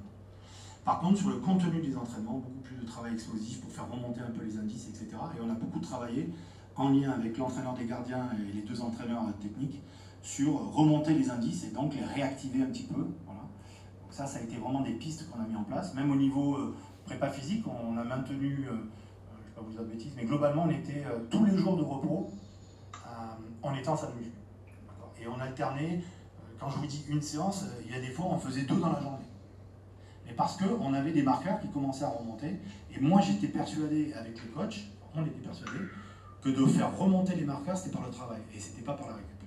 On aurait pu se mettre en mode, on récupère pendant 4 jours, parce qu'on a eu 4 jours entre 3 jours et demi. Entre le Danemark, match amical, et le premier match des Jeux, on aurait pu se dire, on touche à rien, on fait que de la récup. Et on a pris l'option opposée. L'option opposée, ça a été d'aller s'entraîner, d'aller ressolliciter les gars, et de les remonter, et en fait, on a tous nos marqueurs qui sont repartis à la hausse. Encore une fois, est-ce que cette stratégie, elle était hyper calculée, ça a été vraiment quelque chose qu'on a, tu vois, en termes de staff, en disant on croit au travail, on croit à ce truc-là. Moi, je crois beaucoup au travail. Et finalement, c'est ce qu'on fait maintenant depuis on a fait ça 2020, 2021, 2022. Et là, pour les derniers championnats du monde, on a fait exactement la même stratégie. Peut-être une autre question pour aller avec ça, c'est merci de nous avoir partagé ça sur les différentes phases. Finalement, où étaient tes priorités avec la fréquence? À chaque fois que tu mets un nombre de blocs, c'est un nombre de demi-journées ou une séance technique? Un bloc, c'est une séance. Un bloc de travail, ça peut être 3 heures de travail, tu vois. C'est le bloc de la demi-journée, c'est-à-dire on passe de 9h à midi, c'est un bloc de travail, tu vois. Et donc quand on a enchaîné des blocs comme ça, c'est qu'on est enchaîné 2-3 heures le matin, 2-3 heures l'après-midi, et qu'on mettait peu de récup et qu'on enchaînait pour vraiment solliciter, qu'on coupait à un moment donné, qu'on faisait un deuxième bloc, et là on mettait 3 jours de repos. C'est ce qu'on est en train de finaliser là, hein. On a quasiment fini la prépa pour les Jeux là, dans l'organisation, pas dans le contenu précis, tu vois. J'ai pas encore fait mes séances de muscu, de développement et tout ça, parce qu'on est encore un peu loin. Mais là, on a déjà planifié tous nos blocs, notre organisation, pour aller jusqu'à la finale olympique. Voilà. Parce que c'est des choses dans lesquelles on croit en fait. On croit en tant que staff. Et ça, c'est vrai que c'est peut-être un truc qu'on pourrait dire aussi dans ce truc-là, c'est qui est responsable de l'affûtage et qui est responsable de dire on fait ça à l'affûtage. Parce qu'aujourd'hui, je suis dans le confort, entre guillemets, de penser la même chose que le staff technique, en disant Olivier, t'en penses quoi, on avance, on partage beaucoup. Mais si je suis en opposition science et terrain, là, ça peut poser un souci. Ou tu proposes des choses un peu basées sur la littérature pour dire je pense que, et les coachs te disent non, on va pas faire comme ça, j'ai l'habitude, on fait. Et là, au final, qui gère l'affûtage? Parce que là aussi, c'est pas toujours évident dans un staff. Quand tu es l'entraîneur, tu décides, c'est facile. Quand tu as 14 personnes autour de toi qui disent voilà, j'ai vu le mec sur la table, le kiné qui te livre une info, il se dit qu'il est fatigué, il a mal partout, il m'a demandé de le masser, tu vois des indicateurs qui baissent, et un coach qui te dit c'est pas grave, on continue, ou l'inverse, c'est complexe de parler d'affûtage, parce que c'est une décision du head coach, qui lui doit prendre plein d'informations pour aider à prendre sa décision, mais quelque part, tu n'as pas toi le rôle de prendre la décision. Donc c'est complexe, mais en tout cas là pour le coup, on a axé notre réflexion et stratégie sur on continue de travailler, on continue. J'ai peut-être une dernière question si on a un peu de temps. Ma dernière question c'est, donc tu crois beaucoup au travail, on maintient l'intensité, beaucoup de volume, etc. Est-ce que si demain tu entraînes une autre nation qui est loin d'être championne olympique, est-ce que tu maintiens cette méthodologie ou est-ce que tu te dis que là ça marche parce que tu as des gens qui sont de top niveau mondial? Donc finalement, même si tu joues tu vois, tes matchs de qualification, ça reste des stimuli qui sont en dessous de ton top niveau. En fait, voilà, ma question c'est, tu as testé ça, là ça fonctionne. Est-ce que si demain tu as une équipe qui est bien moins classée, tu maintiens cette méthodologie ou est-ce que ça changerait quelque chose Quelle est la part de ton rang et de ton classement là-dedans? Je vais te répondre avec humilité. Okay, j'ai toujours fonctionné comme ça. J'ai toujours cru au travail. Peut-être parce qu'au début de ma carrière, à 20 ans, j'ai eu la chance de travailler avec quelqu'un qui lui croyait au travail et qui m'a donné cette vision du travail. Mais dans tous les endroits où je suis passé, on a bossé. J'ai bossé 13 ans dans un club pro hand, on bossait jusqu'au dernier jour et ça a marché plutôt pas mal. Je sais que cette année, ils ont reproduit ce truc-là et ça remarche plutôt pas mal. J'ai bossé avec la Tunisie au hand pendant 3 ans pour les amener aux Jeux de Londres. On perd en quart de finale de 2 buts aux Jeux de Londres pour une équipe qui, tu vois, était vraiment, entre guillemets, était pas faible. Elle était championne d'Afrique des Nations. Mais comparé aux meilleures équipes européennes, rien à voir. C'est peut-être la 20e ou 15e nation mondiale, tu vois. Et je suis persuadé que le travail t'aide à développer des choses. Après, il faut le faire intelligemment, en essayant de prendre des marqueurs, en lien avec ton entraîneur, parce que je pense qu'il faut être au quotidien en train de discuter avec lui pour regarder les contenus technico-tactiques, physiques et tout ça. Et quand c'est bien organisé et que tu as des joueurs qui répondent favorablement à ça, c'est pas mal. Alors ce qui m'a aidé à l'époque, c'est que j'avais quand même 3 ou 4 mecs qui étaient de Montpellier, du hand, qui étaient tunisiens et qui savaient comment on bossait et qui n'ont pas été surpris, qui ont un peu fait rayonner cette idée, cette pensée de travail, tu vois. Mais pour revenir à ça, je suis persuadé que, allez, un groupe de sportifs peut-être plus faible, si je peux m'exprimer comme ça, sur le niveau, peut combler des choses par beaucoup plus de travail, tu vois. Et quand je dis travail, c'est pas non plus aller au bagne, c'est vraiment insister sur des dimensions. Tout à l'heure, j'ai bien aimé qu'on parle de rendement qui était important. Nous, aujourd'hui, si tu me demandes au handball quelle est la qualité numéro 1, c'est la prise d'information. C'est pas d'aller vite, sauter haut, courir, machin, c'est la prise d'info. La prise d'info, elle fait tout au handball. Donc comment tu développes la prise d'info? En jouant au handball. Et en mettant des situations de soi. Donc les situations de ton activité te permettent de développer des compétences. Dans un sport co, si tu es bon en prise d'info, tu as des chances d'aller loin. Et après, tu rajoutes tout ce qu'il y a besoin. Et là, tu fais tes profils, tes trucs, tout ça. Tu vois. Mais je suis persuadé que même si tu as un groupe qui est, entre guillemets, pas de ce standing-là, il faut continuer de travailler. Et tu vois, la dernière chose, mais en ce moment, on bosse en équipe de France avec des mecs qui sont pas du tout champions du monde, champions olympiques, et avec des gamins qui ont 19 ans. Quoi. Là, les derniers matchs qu'on a fait, on a joué avec des gamins de 19 et 20 ans. Les 10 olympiques n'étaient pas là, on a gardé les mêmes stratégies de venir et de travailler, tu vois. Donc, c'est une philosophie, et je dis pas que j'ai raison, mais en tout cas, ravi d'échanger avec d'autres, et j'ai pas mal échangé dans le rugby, c'est quand même des gens qui bossent beaucoup, voilà, et qui continuent à bosser. Alors, ils ont un peu de chance, c'est que ils jouent un match par semaine, tu vois, donc ça permet de récupérer, se remettre au travail et d'aller au match. Mais quand on est sur les compètes, et quand j'entends Thibaut Giroud, on fait de la haute intensité, il faut travailler, moi j'y crois beaucoup. Voilà, j'y crois beaucoup et je pense que, attention à l'affûtage, de ne pas trop rapidement tout descendre, les intensités, les volumes et tout ça, pour...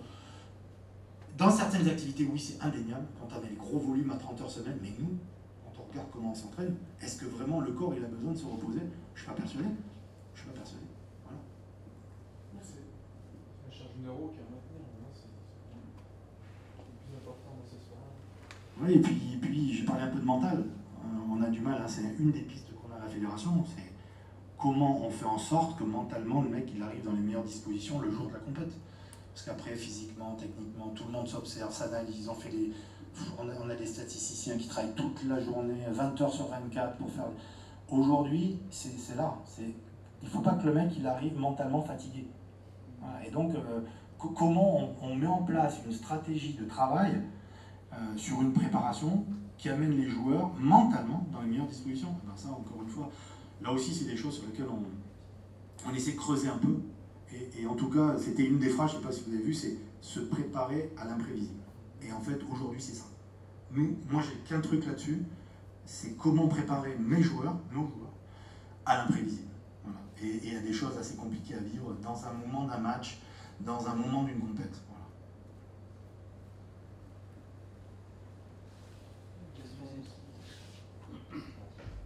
Bonjour Olivier. Bonjour. Tu cherches aussi ou pas? Oui, je cherche depuis tout à l'heure. Voilà. Un ancien élève de Montpellier il y a plus de 10 ans. Au plaisir. Donc si je comprends bien, c'est l'importance de l'entraînement spécifique que tu mettrais en avant. Un handballeur a besoin d'aller chercher des prises de décision, de jouer, un nageur nager. Et si on met cette spécificité-là en avant, est-ce que ce serait quelque chose qui pourrait être adaptable, à ton avis, sur plusieurs disciplines? On n'a pas forcément l'habitude de raisonner comme ça, ou qu'on raisonne moins comme ça, et aller varier cet affûtage. Écoute, je vais te donner le ressenti. J'ai bossé dans le vélo pendant 2 ans. Ils font 0 muscu, 0 travail de gainage, et tout est fait sur le vélo. Je suis persuadé qu'aujourd'hui, pour être bon dans une discipline, il faut pratiquer cette discipline. Mais il faut la pratiquer de manière ordonnée, en disant, quand je la pratique, je crée des différences peut-être entre mes joueurs. Je n'ai pas tous les mêmes en face de moi, ils ont peut-être des gros points faibles, des gros manques technico-tactiques, et là il faut que je les comble. Mais je suis persuadé aujourd'hui que l'entraînement de la spécialité, c'est la base en fait. C'est la base. On aurait envie de dire, par exemple pour Jeunes Marines, on aurait envie de dire que tous mes mecs là, ils sont tous champions olympiques, dont c'est tous des classes mondiales technico-tactiques. Non. Non. Mais il y a un ensemble de choses qui fait qu'on y arrive. Par contre, il y en a certains, il faut qu'ils travaillent plus des dimensions et d'autres dimensions. Et c'est là où il faut s'organiser dans le travail. Pour vous donner un ordre d'idée, quand j'étais au jeu, le matin je me levais, moi j'avais 4 à 5 séances par jour à faire. Entre l'un qui va faire la muscu le matin, l'autre l'après-midi, on part au round, je pars avec les mecs qui sont en dehors, parce que c'est du cas par cas. C'est du cas par cas avec le mec qui a un ressenti, qui te dit j'ai besoin de ça, je me sens comme ça, on a vu les questionnaires, ok je viens avec toi, je fais 3 quarts d'heure, 1 heure de travail, etc. Donc en fait c'est vraiment du ressenti et c'est vraiment la spécialité, je pense, à la fin qui te donne les cartes pour être un bon handballeur. C'est pas parce que tu vas avoir un demi-kilomètre-heure de VMA en plus ou une accélération un peu plus importante qui fait que tu seras un bon handballeur. Regardez, enfin je sais pas, aujourd'hui on parle un peu de football, vous regardez un mec comme Messi, c'est pas le mec qui a les plus grosses qualités physiques du monde, mais par contre il se place toujours au bon endroit, il accélère quand il faut, il marche quand il a besoin de récupérer, et de quelqu'un qui comprend son sport, qui sait quand il faut faire l'action ou pas la faire. Il est intelligent sur le jeu. Donc, et on a souvent ce profil-là dans des équipes où tu te dis ça va pas vite, ça court pas longtemps, ça saute pas haut, ça tire pas fort, etc. Et au final, c'est des super joueurs. Pourquoi? Parce que dans la spécialité, ils sont vraiment très bons. Donc, quand on arrive là-dedans, et c'est un peu ce que j'ai essayé de vous montrer sur les 3 phases, c'est autant la partie physique, mentale, elle est déterminante pour après, autant quand on est en plein milieu, quand on aura bien travaillé ça c'est vraiment les aspects de jeu après qui sont déterminants. Et en fait, ce qui fait que l'équipe, en tout cas j'ai parlé de la mienne, elle arrive à produire de la performance quand elle a un produit, parce que c'est pas tout le temps le cas, mais on ne gagne pas tout le temps, c'est qu'ils s'intéressent beaucoup à la spécialité, quoi. C'est-à-dire, stratégiquement ils font ça, cette équipe, qu'est-ce que nous on va proposer? Moi, les joueurs se font des propres réunions en interne pour dire, ok, on a la stratégie collective, maintenant nous, qu'est-ce qu'on a envie de faire sur le terrain, comment on veut jouer, qu'est-ce que je vais faire à 2 contre 2 avec mon partenaire à côté contre ces deux-là. Voilà, parce que c'est vraiment des petits détails, en fait. Et les détails, on les trouve que dans la spécialité. On les trouve pas à aller faire une séance de muscu en plus, on les trouve pas pour aller faire une séance de vitesse, on les trouve dans la discipline, dans la spécialité. Donc, je pense que c'est là où il faut garder de la priorité. Et c'est pour ça qu'on s'entend bien avec le staff, où on garde nos séquences d'entraînement, Parce qu'on garde ces routines, on refait nos gammes de passes, de tirs, les implications offensives et défensives, les stratégies, on le garde et on maintient un niveau important parce qu'on pense que c'est ce qui va payer. Et puis je suis persuadé que ça garde nos joueurs en pression physique permanente. Et c'est pas parce qu'on s'entraîne 1h30 entre 2 matchs ou 2 heures entre 2 matchs et qu'on n'a pas fait de récup qu'on va être fatigué le lendemain. Il n'y a pas assez de dosage. On ferait 6 heures dans la journée, je dirais, voilà, 6 heures entre 2 matchs. Mais quand on fait 1h30, 1h45 ou 2 heures bien construites, en tout cas, nous, on ne voit pas de baisse et de dérive inhabituelle de nos marqueurs qui nous ferait penser qu'il faut baisser. Voilà. Merci. Et ça enchaîne sur ma deuxième question. On est d'accord, on arrive à maintenir des indicateurs physiques, physiologiques, et c'est pas un entraînement d'1h30. Maintenant, comment tu arrives à garder l'équipe et la cohésion, là, au niveau mental, sur toute cette phase d'entraînement? Est-ce que tu aurais des petites choses, ou qu'est-ce qui, en tout cas, toi, de ton côté, fonctionne pour arriver à, avec toute cette phase de programmation 2020-2021, arriver Tokyo, mentalement, ils sont toujours au taquet quand même. Alors, pour essayer de répondre à ta question, on n'en parle plus de l'affûtage. Tu sais, quand tu arrives au jeu, un sportif qui est qualifié au jeu, il a juste envie de gagner tous les matchs et d'avoir une médaille. Donc, le garder sous pression mentale, là, il y est. Quand on est dans cette période-là. C'est avant, en fait. C'est avant où c'est un peu plus compliqué, quand il est dans le travail, que c'est dur, qu'il s'entraîne des fois 3 fois dans la journée. Là, c'est complexe. C'est complexe en plus quand il n'a pas été sélectionné. Parce que nous, souvent, là, on est en train de faire le groupe, on va avoir peut-être 22 joueurs en prépa pour les Jeux. Il n'y en aura que 15 au village olympique et un joueur juste en dehors. Ça veut dire qu'il y en a potentiellement 5-6 qui vont sortir du groupe. Là, c'est la guerre. Là, c'est la guerre et mentalement, il faut essayer de les accompagner, tout ça. Mais quand tu arrives au village et que là, le mec, il a son accréditation, il doit aller gagner la médaille, là, globalement, tu n'as pas besoin de trop les motiver pour les impliquer, ils sont plutôt bien impliqués là. Même avec la chute des... Ah oui, oui, oui. Mais après, il faut beaucoup communiquer. Enfin, ça, c'est la base de l'entraînement, quoi. Que ça soit l'entraîneur. Il y a des joueurs, pour être honnête, il y a des joueurs qui, entre 2 matchs, me disaient « Putain, Olivier, on est mort, là, on a fait un gros match.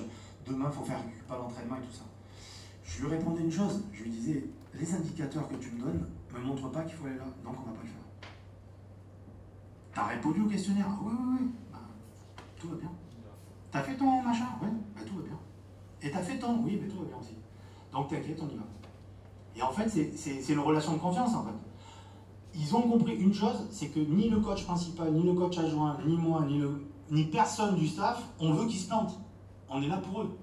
Donc, tout ce qu'on fait, à chaque fois je leur dis, c'est pour te mettre dans les meilleures dispositions. J'ai pas de science infuse, mais tout ce que je fais, c'est pour faire en sorte que si tu dois donner 100, tu peux te donner 100. Parce que si tu peux donner 100 et que tu n'en donnes que 50, bah c'est pas bon. Mais je veux que tu donnes 100% de ce que tu as donné. Ouais, mais je suis mort. Ouais, je sais, aujourd'hui, tu vas donner 60% de ce que tu as. Mais je veux que tu donnes 100% des 60%. Et là, on est bon. Mais on le sait, en fait, qu'on a des phases où ça ira moins bien. Il ne faudrait juste pas que ce creux tombe sur la finale olympique. Mais globalement, on les suit, on les accompagne. Puis je te dis un truc tout bête, mais quand ils remplissent ces questionnaires, c'est une chose. Quand ils font leurs tests et qu'ils voient que les indices remontent, bah, tu vois, psychologiquement, ça reprend le dessus, ça avance, ça avance, ça avance. Et puis le mec, il bat le record, le truc, il dit, ouais, c'est bon, t'as l'air plutôt bien, je me sens, machin. Là, en fait, là, je suis une machine et jamais ça, tu vois. Mais on est là-dessus, quoi. C'est beaucoup de communication. Quand tu es dans un staff, il faut énormément communiquer avec les joueurs parce qu'ils se posent très vite des questions. C'est très vite, non, faut pas que je m'entraîne. Ça va pas aller, faut que je récupère et tout ça. Non, t'inquiète pas. On avance, on continue, on lâche rien, quoi. Alors, c'est des fois des grosses discussions dans le staff. Je te dis pas que des fois, ça se suit comme ça. Mais en tout cas, à chaque fois qu'on prend une décision, ils ont compris que c'est pour eux. Donc, on n'a jamais eu un mec qui tirait, tu vois, en disant on s'entraîne, fait chier, tu vois, c'est jamais été ça, quoi. Mais il faut expliquer les choses. Il faut leur expliquer. Tous les jours, je leur explique. Voilà. Avec des graphes, avec des suivis, avec un discours, avec voilà, tout un tas de choses, des techniques, mais en tout cas, on leur explique les choses. Merci Olivier pour ce beau partage d'expérience. On va passer au troisième bloc de la journée. On est dans une grosse session de charge de travail. Et Jean-François va justement présenter. Oui, en fait, on va voir qui reste après la bataille.